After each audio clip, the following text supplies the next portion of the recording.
आला थंडीचा महिना झटपट शिकोटी पेटवा मला लागलाय खोकला मला लागलाय खोकला मधाच भटकुनी दाखवा. मग या थंडीचे भजे खायला. असे चमचन टाकायचे म्हणजे गरम गरम भजी खायचे.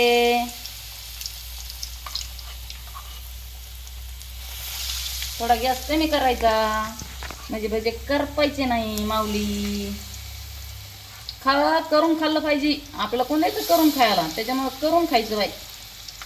मला थंडी खायचं म्हणजे खायचं. तुम्ही पण खा असं गरम गरम भजे करून असे कडक भाजून द्यायचे. कडक हात बी भरत नाही काहीच नाही. चमचन टाकल्या असे कडक भाजायचे मस्त. त्याच्यात हावरी टाकली मस्त भारी भारी वास येते. तुम्ही पण या खायला भावांनो बहिणींनो. अवकाशे खरबूज भाजून द्यायचे. परत इथं परातीत टाकायचे.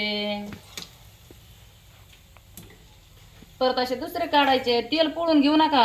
जरा स्वतःच्या जीवाची काळजी घ्या. नाही तर गडबड गडबड ना मैत्रिणींना तुम्ही करून खाल्लं तर पोळून घेता.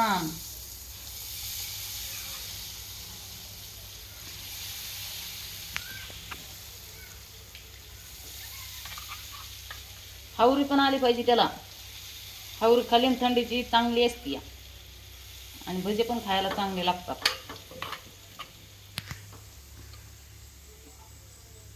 असे खरबूज भाजून घ्यायचे.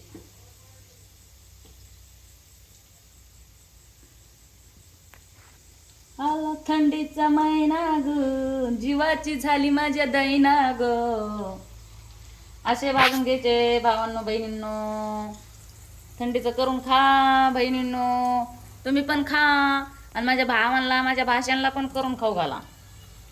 पण कडक भाजून घ्यायचे म्हणजे मग असे फुगत येत जाम.